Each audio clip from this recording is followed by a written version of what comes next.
Hello students, welcome to ज्ञान तृप्ति college YouTube channel. हम BSc final year nuclear physics को continue करते हैं। तो लास्ट लेक्चर में हम इलेक्ट्रॉनिक्स में पैरामीटर्स को पढ़ चुके हैं, जिसमें जेड पैरामीटर, वाई पैरामीटर और एच पैरामीटर। मेरे हिसाब से आपको समझ आ चुके होंगे पैरामीटर कौन से होते हैं। एक सिंपल से स्टेप को ध्यान रखना पैरामीटर्स को करते टाइम कि जब आप जेड पैरामीटर करो या आप वाई करो या आप एच पैरामीटर करो, बस आपको इंडिपेंडेंट पैरामीटर, इंडिपेंडेंट वेरिएबल्स और डिपेंडेंट वेरिएबल्स का ध्यान रखना है। इसमें आप I1 और I2 इंडिपेंडेंट लोगे और V1 V2 क्या ले लोगे, आप डिपेंडेंट ले लोगे। और यहाँ पे जस्ट उल्टा, V1 और V2 इंडिपेंडेंट, I1 और I2 डिपेंडेंट। सिमिलरली यहाँ पे हाइब्रिड फॉर्म है तो I1 और V2 डिपेंडेंट इंडिपेंडेंट, V1 और I2 क्या हो जाएगा, डिपेंडेंट वेरिएबल्स हो जाएंगे। और उसके बाद तो एक सिंपल सा स्टेप करना है कि डिपेंडेंट वेरिएबल्स किनका फंक्शन होंगे, इंडिपेंडेंट वेरिएबल्स का। तो अगर आप इन टॉपिक्स को करते टाइम इन 3 से 4 चीज़ों का ध्यान रखते हो तो आपको इस टॉपिक में कोई भी मतलब प्रॉब्लम नहीं होगी। उसके बाद आपको डेफिनेशंस भी मैंने आपको सिखाई कि किस तरीके से आपको डेफिनेशन लिखनी है, किस तरीके से आपको देखना है कि V0 तो आप शुरू करते टाइम लिखोगे लघुपतित परिपथ, और अगर I0 तो आप ओपन सर्किट लिखोगे। लघुपतित परिपथ को इंग्लिश में बोला जाता है शॉर्ट सर्किट। शॉर्ट सर्किट में कुछ भी नहीं करते, जिस जगह को शॉर्ट करना हो, जिस ब्रांच को, उस ब्रांच की जगह पे आपको सिर्फ एक चीज़ लिखनी है और वो चीज़ क्या होगी, एक वायर लगा के छोड़ देनी है। उसके अलावा आपको और कुछ भी नहीं करना होता। ठीक है, तो अभी अपने नेक्स्ट टॉपिक पे चलते हैं। अब जो नेक्स्ट टॉपिक है वो मोस्ट इंपॉर्टेंट है। मैं 5 थ्योरम्स कराऊंगी। ये 5 थ्योरम और इन पैरामीटर्स और टी वाई ट्रांसफॉर्मेशन के साथ आपकी फर्स्ट यूनिट कंप्लीट होगी। और ये 5 थ्योरम में से 1 से 2 थ्योरम आपको डेफिनेटली एग्जाम में देखने को मिलेगी ही मिलेगी। ये 100% श्योरिटी से मैं आपको बोल रही हूँ कि ये थ्योरम्स आपके पेपर में हर हालत में आएंगी। ठीक है, तो आज अपने फर्स्ट थ्योरम करते हैं, उसका नाम है मैक्सिमम पावर सप्लाई। ठीक है, इसको हिंदी में बोलते हैं, सॉरी, सुपरपोजिशन थ्योरम करेंगे आज अपने। हिंदी में बोला जाता है अध्यारोपण प्रमेय, जो फर्स्ट थ्योरम आपकी बुक में है। सुपरपोजिशन थ्योरम, इसको बोलते हैं अध्यारोपण प्रमेय। अब ये होती क्या, देख तो अपने इन थ्योरम्स का पहले तो मतलब देखते हैं कि हमें ये थ्योरम्स चाहिए क्यों।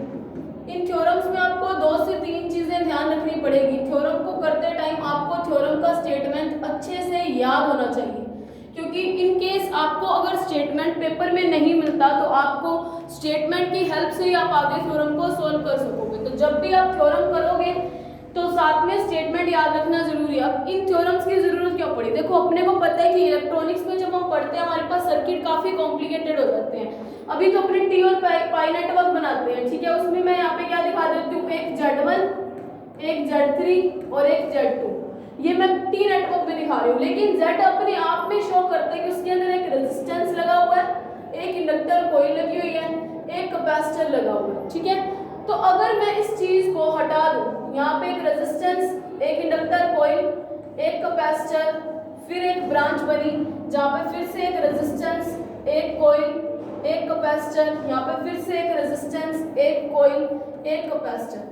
तो अगर इस तरीके का कोई सर्किट हम बनाते हैं तो देखो कितना कॉम्प्लिकेटेड सर्किट होगा। अभी तक तो आपको कॉम्प्लिकेटेड नहीं लग रहा, क्योंकि आप जो जो हमारे इम्पीडेंसेस हैं आप उनको एज अ रेजिस्टेंस ही ट्रीट कर रहे हो। लेकिन अगर इन केस आपको, वैसे तो इलेक्ट्रॉनिक्स में आपको इम्पीडेंस ही मिल के आएगी, क्योंकि अब ये चीज़ हम पढ़ रहे हैं, इम्पीडेंस अपने आप में इस चीज़ को शो करती है कि अपने ये चीज़ें लगा चुके हैं R, L और C तीनों को।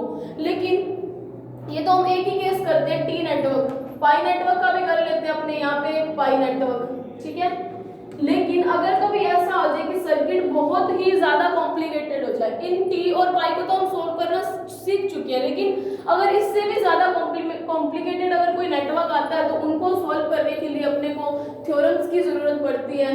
उनको बोला जाता है, 5 थ्योरम्स आती हैं, वो इलेक्ट्रॉनिक्स की थ्योरम्स होती हैं। इनका यूज इतना ही होता है कि हमें कॉम्प्लिकेटेड सर्किट्स को सॉल्व करना, कॉम्प्लिकेटेड यानी जटिल परिपथों को सॉल्व करना इसका काम होता है। अब इसको कैसे सॉल्व करते हैं, तो अपने देखते हैं कि कैसे अपने किसी सर्किट को सॉल्व कर सकते हैं। तो जब भी कोई थ्योरम करो, सबसे पहली चीज आपको थ्योरम का स्टेटमेंट याद होना चाहिए, क्योंकि पेपर में सुपरपोजिशन थ्योरम, सुपरपोजिशन प्रमेय, अध्यारोपण प्रमेय समझाइए, ये भी आ सकता है, या फिर अध्यारोपण प्रमेय का स्टेटमेंट लिखा हुआ भी आ सकता है। तो आपको दोनों चीजें याद रखनी है, और अगर नहीं भी आएगा तो आपको स्टेटमेंट खुद लिखना पड़ेगा, ठीक है। अगर एग्जाम में स्टेटमेंट नहीं लिखा हुआ आता है तो आपको आंसर लिखते टाइम स्टेटमेंट खुद लिखना पड़ेगा। तो देखो इसका स्टेटमेंट क्या, सबसे पहले देखो ये जो सुपरपोजिशन थ्योरम है, आगे थेवेनिन थ्योरम आएगी, नॉर्टन थ्योरम आएगी, मैक्सिमम पावर सप्लाई थ्योरम आएगी। तो ये जो भी थ्योरम्स है इनको एक पर्टिकुलर साइंटिस्ट ने दिया है। तो जितने भी इलेक्ट्रॉनिक्स में जो भी साइंटिस्ट आए उन्होंने अपनी थ्योरम को देते टाइम नेटवर्क जैसा माना था, हम भी वैसा ही नेटवर्क लेके चलेंगे। उन्होंने एक फिक्स नेटवर्क मान लिया कि ऐसा नेटवर्क अगर हो तो उसको कैसे सॉल्व करेंगे, ठीक है। जैसे नॉर्टन अपने नेटवर्क को अलग तरीके से मानेंगे, थेवेनिन साइंटिस्ट जब आएंगे तो वो अपने नेटवर्क को अलग तरीके से मानेंगे, और इन सबको करने का तरीका अलग अलग है। अगर एग्जाम में आता है नेटवर्क को सॉल्व करना तो आप उस सर्किट डायग्राम को देखते ही पहचान जाओगे इन 5 थ्योरम्स को करने के बाद कि आपको किस की हेल्प से इस कॉम्प्लिकेटेड नेटवर्क को सॉल्व करना है, ठीक है। और अगर नहीं भी आएगा तो आपको देख के नहीं पता चलेगा, तो पेपर में लिखा हुआ भी आ सकता है। तो अपने करते हैं। तो अभी सुपरपोजिशन थ्योरम अपनी फर्स्ट थ्योरम है। बड़े क्वेश्चंस में आने के पूरे चांसेस हैं, छोटे क्वेश्चंस में, हाँ बड़े क्वेश्चन में जेड और वाई पैरामीटर भी आ सकते हैं आपके पास। तो सुपरपोजिशन थ्योरम का पहले मैं आपको सर्किट डायग्राम बना के दिखाती हूँ।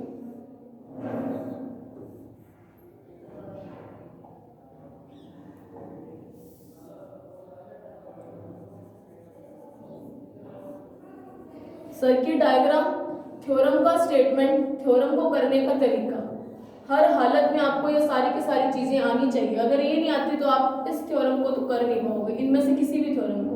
इजी थ्योरम्स है, ऐसा नहीं कि बहुत टफ है। 1 से 2 बार समझोगे ना आपको सारी की सारी थ्योरम समझ आएगी। हो सकता है फर्स्ट टाइम ना समझ आए, लेकिन नेक्स्ट टाइम आपको ये समझ आएगी, इसकी गारंटी है। देखो यहाँ पे मान लिया ये जो भी थ्योरम आप करोगे ना उसके सर्किट डायग्राम फिक्स ही रहेंगे।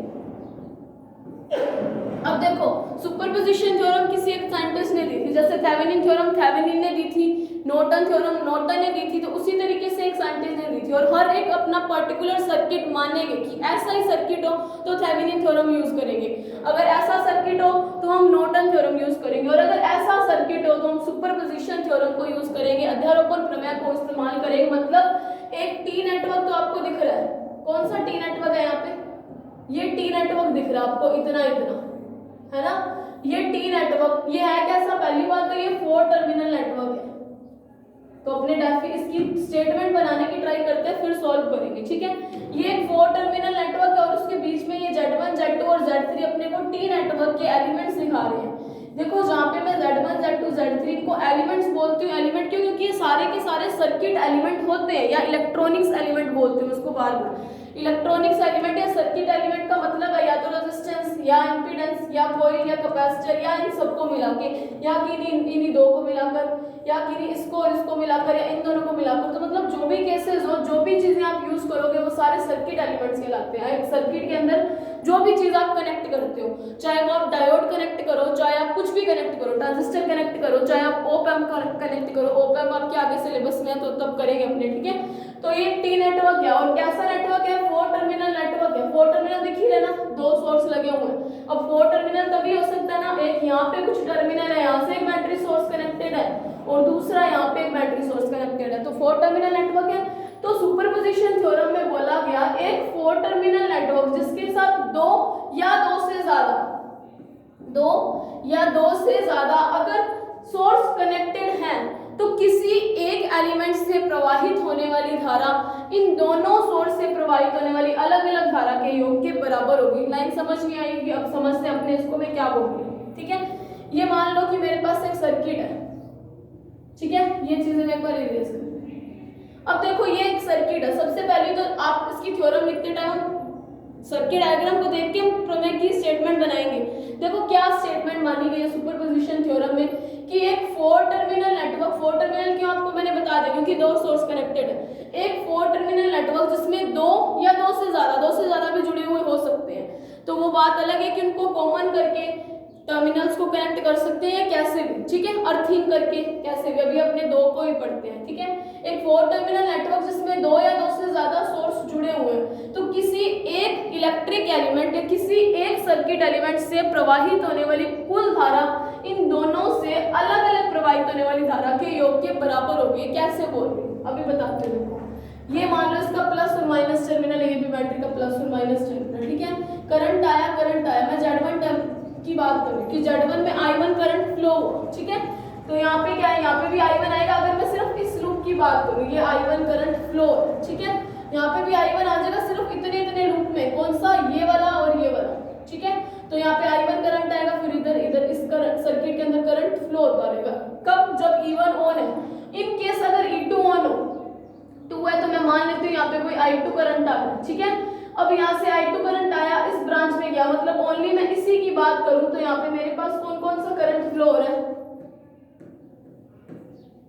I1 तो मैंने इधर लिख दिया, ठीक है, क्योंकि इस सर्किट में हो रहा था। यहाँ पे आया, ब्रांच से इधर से गया I2 और I2, सर्किट के अंदर फ्लो होता रहा। अब सुपरपोजिशन थ्योरम की स्टेटमेंट क्या कहती है, किसी एक इलेक्ट्रिक एलिमेंट से प्रवाहित होने वाली धारा का योग अलग अलग इन दोनों से प्रवाहित होने वाली धाराओं के योग के बराबर होगा। जैसे क्या बोलना चाहते हैं, तो देखो यहाँ पे I2 करंट फ्लो हो रही है। सबसे पहले तो मैंने अलग अलग दिखाया कि इसमें I2 करंट जा रही है तो वो इधर Z3 से जाएगी, इसी लूप में बहती रहेगी। I1 करंट आ रही है, इधर से जाएगी, इसी लूप में बहती रहेगी, ठीक है।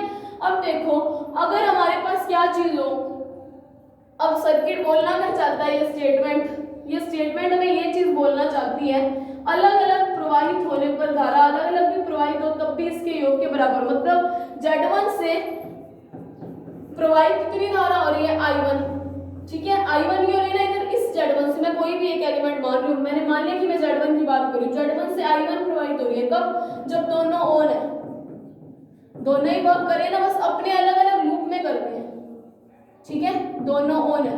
अब अगर ऐसा कर ले कि एक बार E1 ऑन हो, उससे जो भी करंट मान बह रहा हो, सपोज I1 डैश है, ठीक है, सपोज कि I1 डैश है और E2 से कितना बह रहा है, I1 डबल डैश मान लिया, Z1 के लिए मैं 1 1 मांग रही हूँ, ठीक है। तो Z1 से जो प्रवाहित होने वाली धारा I1, जब दोनों ऑन है, तो अलग अलग ऑन होने के केस में I1 जो होगी I1 डैश और I1 डबल डैश के योग के बराबर आएगी। यही लाइन सर्किट में बोलना चाह रहे हैं। कैसे, क्या बोला गया कि जब किसी 4 टर्मिनल नेटवर्क जिसमें 2 या 2 से ज्यादा सोर्स कनेक्टेड हो, अब उनके अंदर किसी भी एक सर्किट एलिमेंट, किसी भी एक परिपथ अवयव, सर्किट एलिमेंट मतलब परिपथ अवयव, तो परिपथ अवयव में से प्रवाहित होने वाली धारा उसी एलिमेंट में अलग अलग बैटरी जुड़े होने पर, अलग अलग स्रोत जुड़े होने पर प्रवाहित धाराओं के योग के बराबर होगी। कॉमन सेंस की बात आप खुद भी देख सकते हो। अब कैसे बोली ये चीज, बस 2 मिनट लगेंगे इसको समझने में, उसके बाद तो कुछ है ही नहीं इसके अंदर।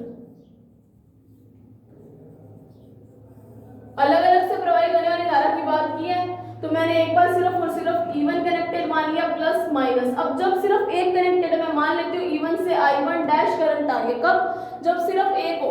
सुपरपोजिशन थ्योरम में क्या बोला, अलग अलग स्रोत से प्रवाहित होने वाली धाराओं के योग के बराबर होगी। कौन से, उसी एलिमेंट से।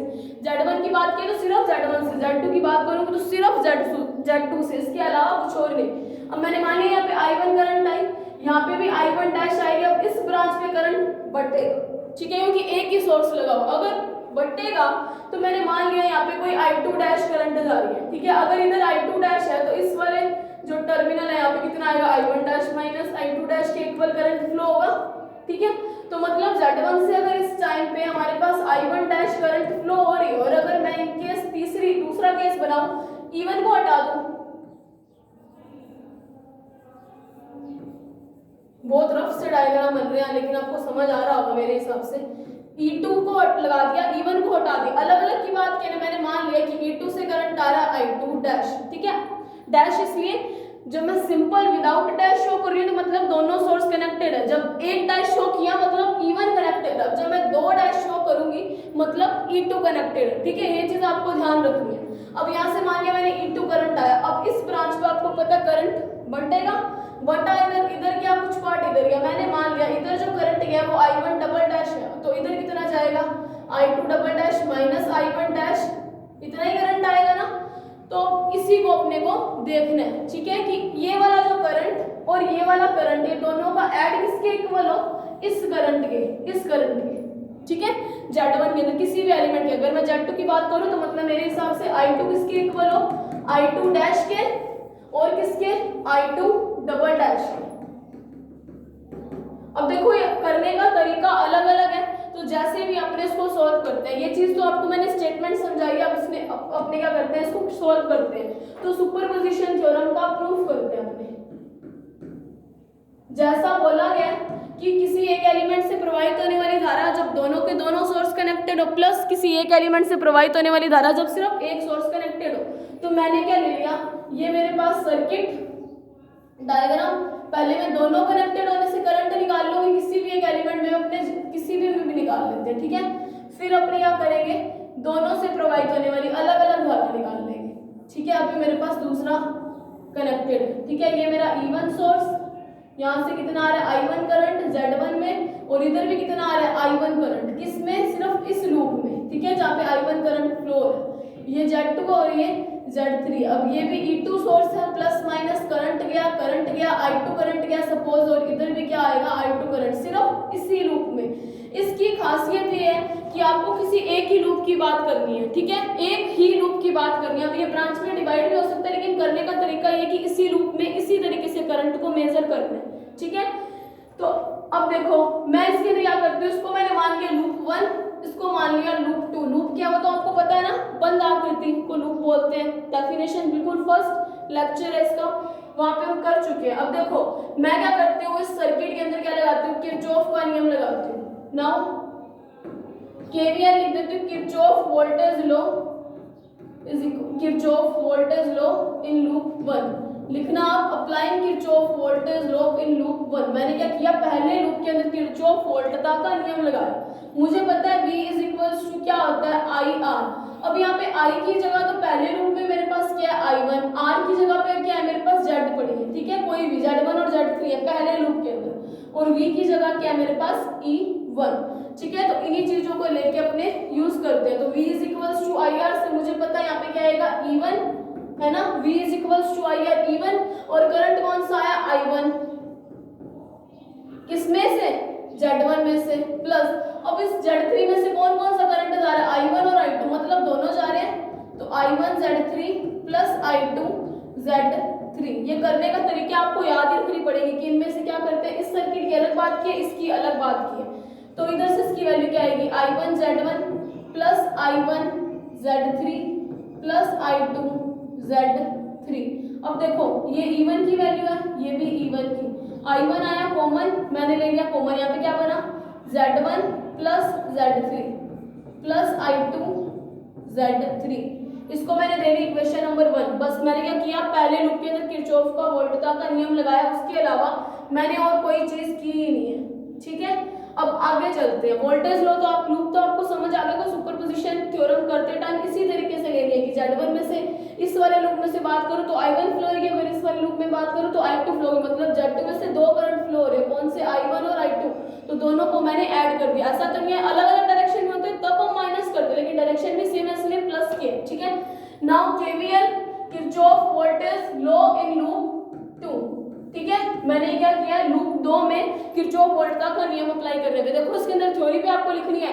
पहले आप लिखोगे जब E1 और E2 दोनों सोर्स प्रेजेंट हो, E1 के कारण करंट I1 हो और E2 के कारण करंट I2 फ्लो हो रहा है, तब आप लिखोगे किरचॉफ वोल्टता का नियम लगाने पर इस तरीके से आया। मैं दूसरे में लगाऊं तो मुझे पता है V is equals to IR, तो V तो मेरा E2 है, IR में देखो कहां पे जा रहा है, Z2 में कौन सा करंट I2 Z2 प्लस अब I3 में फिर से दो करंट फ्लो हो रहे हैं इसी लूप में भी, I1 प्लस कौन कौन से दो फ्लो हो रहे हैं, I1 Z3 plus I2 Z3, यानी कि इस तरीके से लिख सकते हैं I2 Z2 प्लस I2 उधर भी कॉमन आया Z3 प्लस I1 Z3।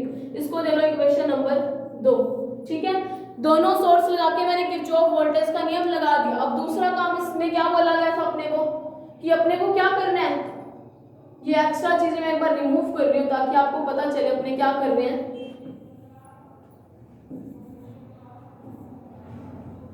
चलो लगे रहने देते हैं। देखो अब क्या करना है, पहले एक सोर्स कनेक्ट करना है फिर दूसरा कनेक्ट करना है, ये सुपरपोजिशन थ्योरम का मेथड है करने का।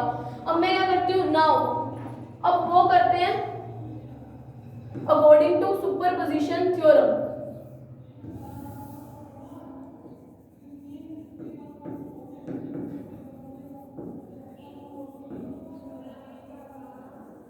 सुपरपोजिशन थ्योरम हमें क्या कहती है?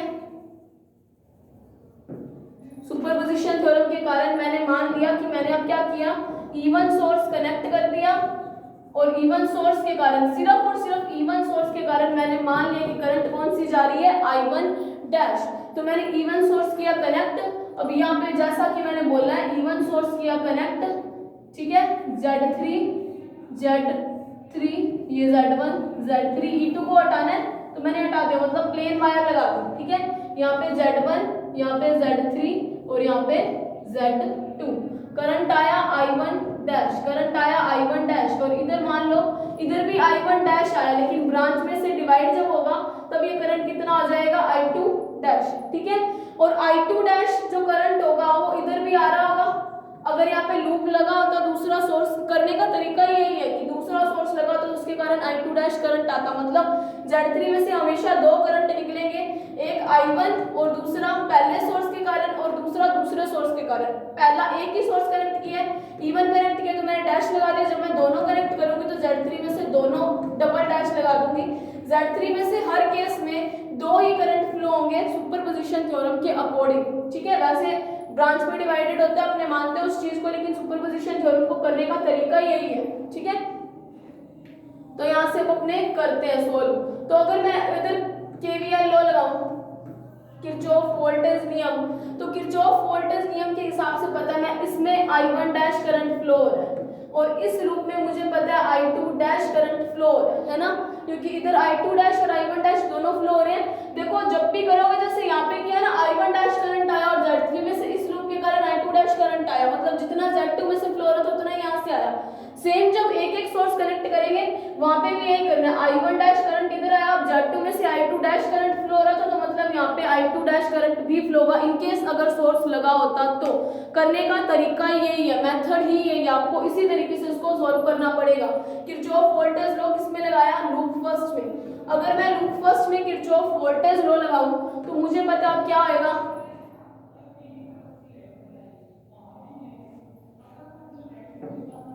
तो मुझे पता है पहले लूप के अंदर तो मेरे पास सोर्स कनेक्टेड है E1, तो E1 इज इक्वल्स टू कौन सा करंट आया इधर, I1 डैश Z1 प्लस, अब Z3 में से फिर से दो current I1 dash plus I2 dash, इस बार मैंने ऐसे लिख दिया इनटू Z3।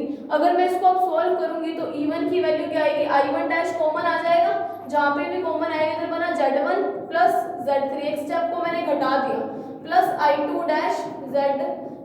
सुपरपोजिशन थ्योरम करते टाइम एक चीज ध्यान रखोगे कि जो करंट यहाँ से फ्लो हो रहा है वो Z3 में से भी होगा, जो करंट यहाँ से फ्लो हो रहा है वो भी Z3 में फ्लो होगा, मतलब Z3 में से दो करंट फ्लो होंगे वो भी इन दोनों का ऐड, क्योंकि सेम डायरेक्शन में करंट फ्लो हो रहा है। तो यहाँ पे अपने क्या लेंगे कि इधर भी जो करंट जा रहा है वो क्या आएगा, I2 डैश है, और वो इस ब्रांच में से भी बहेगा। बस सिंपल ध्यान रखो, Z3 में से दोनों करंट बहेंगे उसमें सुपरपोजिशन थ्योरम में। तो इसको मैंने जब सॉल्व किया, इसको मैंने इक्वेशन नंबर दे दी, कोई थर्ड दे दी, ठीक है। अब आगे लगाते हैं, इसको एक बार मैं इधर कर लूं, ठीक है, बाकी अपने नेक्स्ट स्लाइड में करेंगे क्योंकि डायग्राम इधर बना हुआ है, सर्किट डायग्राम, ठीक है। अब इन लूप सेकंड, अब मैं जब लूप सेकंड में लगा रही हूँ तो मुझे पता है मैंने E2 सोर्स तो हटा दिया, E2 सोर्स हटाया तो मतलब वहां पे कोई वोल्टेज नहीं है, जीरो, तो जीरो इज इक्वल्स टू कौन सा करंट बह रहा है, Z2 में से I2 डैश और Z2, क्योंकि 1 लगाया था इसलिए मैंने एक डैश लगाया। अगर मैं E2 कनेक्ट करूं तो मैं दो डबल डैश लगा के चीजों को शो करूंगी, ठीक है, ये शो करने का तरीका है। अब देखो यहाँ से करंट आया I2 डैश, Z3 में से भी कौन सा आएगा, I1 डैश और I2 डैश दोनों, ठीक है। ये सुपरपोजिशन थ्योरम के अकॉर्डिंग इसी तरीके से इसको सॉल्व करना है। तो यहाँ पे प्लस किया तो इधर कौन सा करंट आया, I1 dash plus I2 dash Z3। अब इसको मैं और सिंप्लीफाई करूं तो 0 is equals to I2 dash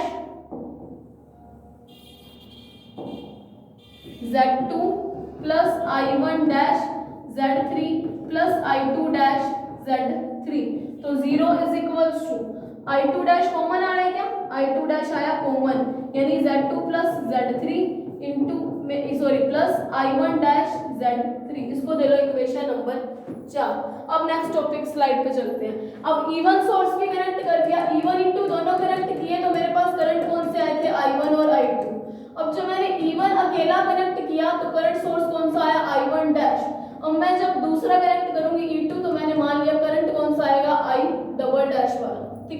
तो ये चीजें आपको ध्यान रखनी है। और Z3 में से कौन सा करंट फ्लो होगा, Z3 में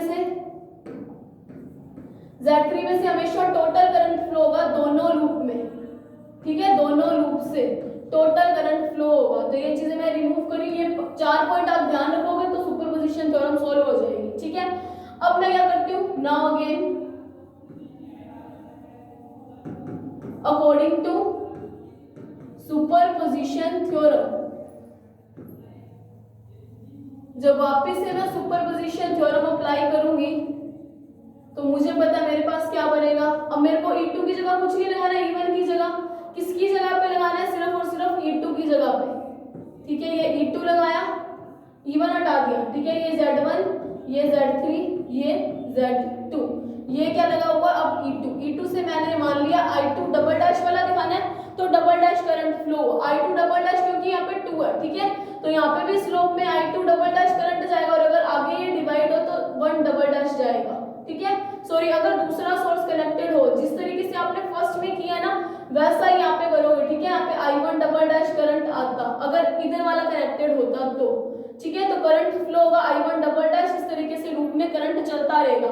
ये ध्यान रखना, करंट की डायरेक्शन भी चेंज नहीं करनी और Z3 में से दोनों का योग ही करंट फ्लो होगा, ठीक है। जितना आपने लिया है पहले इनिशियली उतना ही आपको टोटल करंट फ्लो दिखाना है, ठीक है। तो अब आगे देखते हैं इसको। अब मैं KVL लॉ लगाती हूँ इन लूप 1। ये 1 लूप होगा हमेशा हमारा जिसके अंदर कौन सा करंट फ्लो है I1 डबल डैश, और ये 2 लूप होगा। ये करंट की डायरेक्शन दिखाती हूँ, यहाँ पे करंट इस तरीके से आता है तो इस तरीके से एरो लगा, इधर करंट कैसे जा रहा है ऐसे करके तो ऐसे एरो लगाया। अब करंट ऐसे क्यों गया, बैटरी के कारण, अप्लाइड बैटरी के कारण, ठीक है। अब देखो मैंने किरचॉफ वोल्टेज लगाया, मैं लूप 1 में लगाऊं तो मेरे पास कोई बैटरी कनेक्टेड नहीं है तो 0 इज इक्वल्स टू करंट कौन सा आ रहा है I1 double dash Z1 plus I2 double dash plus I1 double dash. क्यों, क्योंकि Z3 से सुपरपोजिशन थ्योरम के अकॉर्डिंग दोनों अलग अलग सोर्स के कारण कनेक्टेड सोर्स जितना भी हो दोनों का ऐड ही मिलेगा, ये करने का तरीका ही है, ठीक है। तो यहाँ पे क्या है I1 double dash plus Z2 रह गया Z1 plus I2 double dash Z3 plus I1 double dash Z3। तो I1 double dash common loop तो यहाँ पे आएगा Z1 plus Z3 plus I2 double dash Z3। Next equation ले लेते हैं, यहाँ पे अपने 4 तक दे चुके हैं, इसको ले लेती हूँ मैं 5, ठीक है। अब Kirchhoff voltage law in loop second, तो लूप सेकंड में मेरा जो भी वोल्टेज लॉ लगेगा, मुझे पता है यहाँ पे सोर्स जुड़ा हुआ है तो E2 इज इक्वल, सोर्स नहीं जुड़ा होता तो हम 0 लगाते हैं जिस ब्रांच पे, और जिस ब्रांच में सोर्स जुड़ा हुआ उसकी वैल्यू रख देते हैं। E जुड़ा हुआ तो E1 जुड़ा है तो E1, E2 जुड़ा हुआ तो E2, अगर दोनों जुड़े हैं तो E1 E2 दोनों के इक्वल हम कर देते हैं, ठीक है। तो अब यहाँ पे E2 इज इक्वल टू क्या है I2 Z2, करंट कौन सा है डबल डैश Z2 प्लस, और इसमें से क्या मिलेगा दोनों का सम I1 double dash plus I2 double dash Z3, ठीक है। अब आगे देखते हैं, जैसे उसके अंदर अपने कुछ कॉमन लेके सॉल्व किया था वैसे ही यहाँ पे कर लेते हैं। E2 is equals to I2 double dash Z2 plus I1 double dash Z3 plus I2 double dash Z3 का अंदर मल्टीप्लाई कर दिया, ठीक है। तो I2 डबल डैश आया मेरे पास कॉमन, बना क्या Z2 plus Z3 plus I1 double dash Z3। इसके ज्यादा इसको सॉल्व नहीं कर सकते तो इक्वेशन नंबर दे दी 6। अब देखो मेरे को क्या निकालना है, मैंने जैसा कि शुरू में बताया था आपको, ये बिल्कुल स्टार्टिंग थी ना कि Z1 के अंदर I1 करंट निकल रहा है। अब ये I1 करंट किसके इक्वल होगा, इसी I1 डैश और इस I1 डबल डैश के योग के, टोटल के, है ना।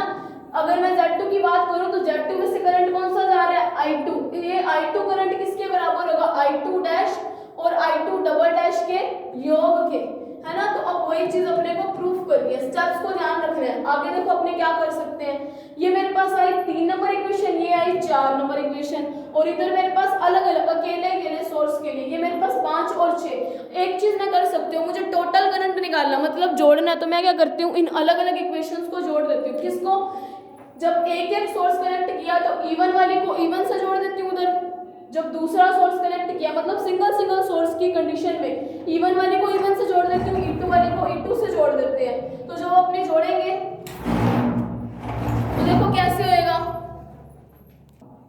तो देखो 1 वाले को 1 से जोड़ेंगे और E2 वाले को E2 से जोड़ देते हैं। भले ही E1 की वैल्यू कभी 0 चाहे E1 हो, चाहे E2 की वैल्यू किसी रूप में 0 किसी कंडीशन में 1 E1 हो, कैसा भी अपने ऐड कर देते हैं। मतलब E1 वाली को ऐड करना है तो मुझे यहाँ से पता चल रहा है कि इधर वाली E1 वाली इक्वेशन कौन सी थी, इक्वेशन नंबर 3, और इधर वाली E1 वाली इक्वेशन कौन सी है, 5।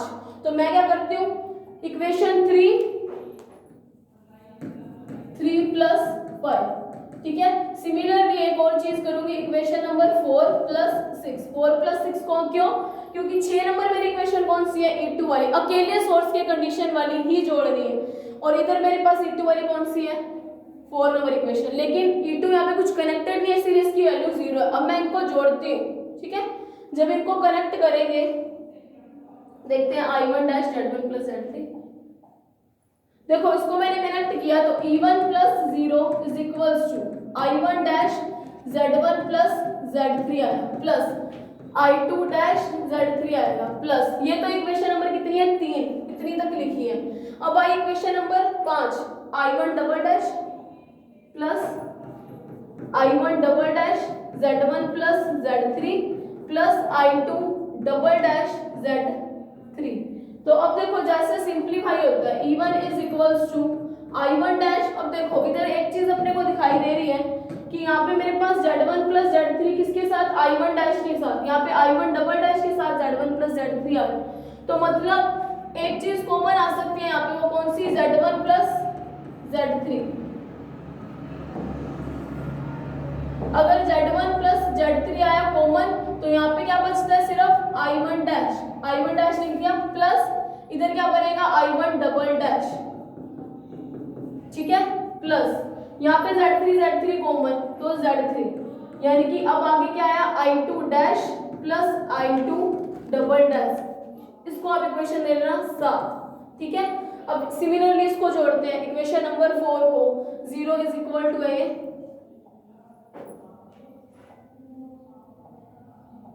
तो देखो 0 प्लस इसका जो भी है, इक्वेशन नंबर 4 लिख रही हूँ पहले मैं, ठीक है।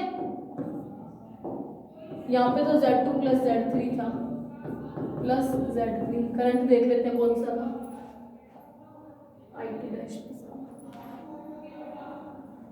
I2 dash plus I1 dash, plus ये तो आई इक्वेशन नंबर 4, और 5 की वैल्यू 6 में क्या आता है, E2 आता है, E2 लिख दिया, प्लस अब ये वाली इक्वेशन यहाँ पे 6 एज इट इज नोट कर लेते हैं, I2 double dash Z2 plus Z3 plus I1 double dash Z3, ठीक है। अब कॉमन फिर से यहाँ पे एक टर्म आ रही है, Z2 प्लस Z3।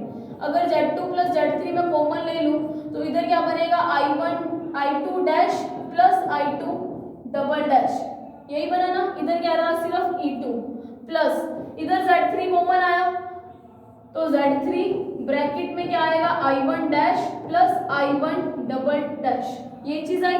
इसके आगे सोल्व भी हो सकता है, इसको मैंने दे दी इक्वेशन नंबर 8। अब देखो सुपरपोजिशन थ्योरम का स्टेटमेंट क्या बोलता था, दो या दो से ज्यादा सोर्स जुड़े होने के केस में किसी भी एक सर्किट एलिमेंट से फ्लो होने वाला करंट I1 जो है अलग अलग सोर्स कनेक्ट करने पे टोटल करंट के इक्वल आना चाहिए। सिमिलरली अगर Z2 में से I2 करंट जा रहा है तो जब मैंने सिर्फ E1 किया तो I2 डैश करंट आया, जब E2 कनेक्ट किया तो I2 डबल डैश करंट आया। इन दोनों के योग के बराबर किसको आना चाहिए, I2 को।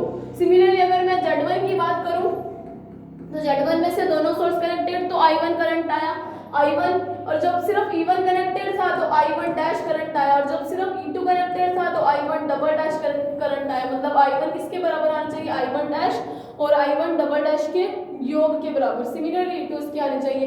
अब इसको करने के लिए अपने एक चीज देख सकते हैं। अब देखो मैं क्या करती हूँ, अगर मैं इन इक्वेशंस को, ये देखो ये 1 और 2 इक्वेशन पड़ी है मेरे पास, कब, जब दोनों सोर्स कनेक्टेड है। उसके बाद देखते हैं, नेक्स्ट स्लाइड पे चलते हैं, वो किसके बराबर आना चाहिए, दोनों अलग अलग सोर्स कनेक्शन जब हो उनके टोटल के।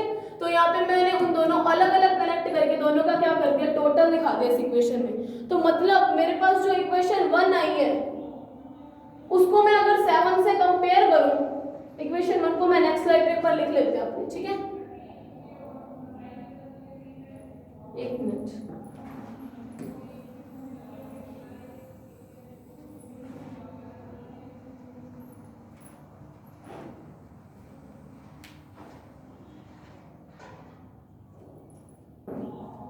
आपको इक्वेशन 1, 7 और 6, 8 अब भी विजिबल होगी, उनको मैंने थोड़ा सा छोटा कर दिया। अब देखते हैं, मैं यहाँ पे 1 और 2 लिखती हूँ, मतलब दोनों सोर्स कनेक्टेड होने के बाद इनको कंपेयर करते हैं अपने। 1 इक्वेशन में वहां पे नोट डाउन कर देते, तो उसकी वैल्यू ये है I1, उसकी वैल्यू क्या है,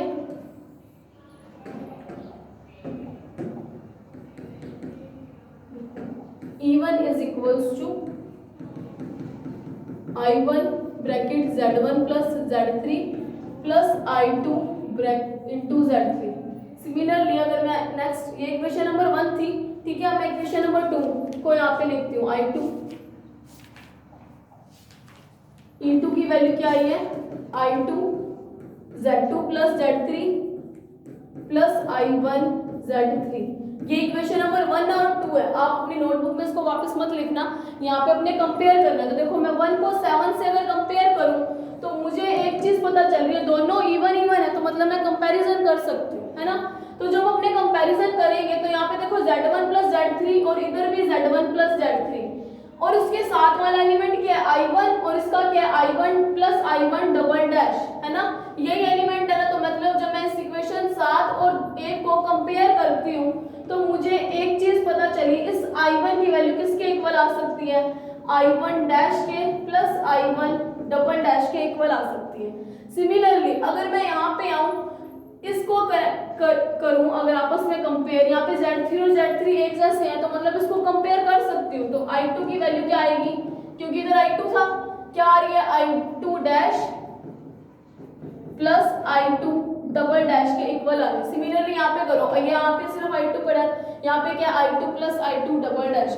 और अगर चाहे आप 2 और 8 को कर लो, चाहे 1 और 7 को कर लो, बात एक ही आएगी। यहाँ पे देखो ओनली Z3 पड़ा, ओनली Z3 पड़ा, तो I1 की वैल्यू कितनी आ रही है, I1 dash plus I1 double dash के इक्वल।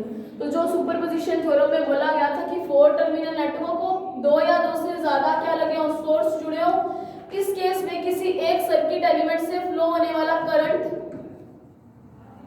जब दोनों स्रोत अलग अलग जुड़े हो तब करंट फ्लो होने वाले दोनों करंट के योग के बराबर आना चाहिए। वैसा ही कुछ आया क्या, Z1 देखो, ये Z1 था, यहाँ से I1 करंट बह रहा था, मैंने क्या बोला था, अगर E1 जुड़ा हो तो मैं I1 डैश लेती हूँ, E2 जुड़ा हो तो I1 डबल डैश लेती हूँ। I1 किसके इक्वल आना चाहिए, I1 dash plus I1 double dash के इक्वल।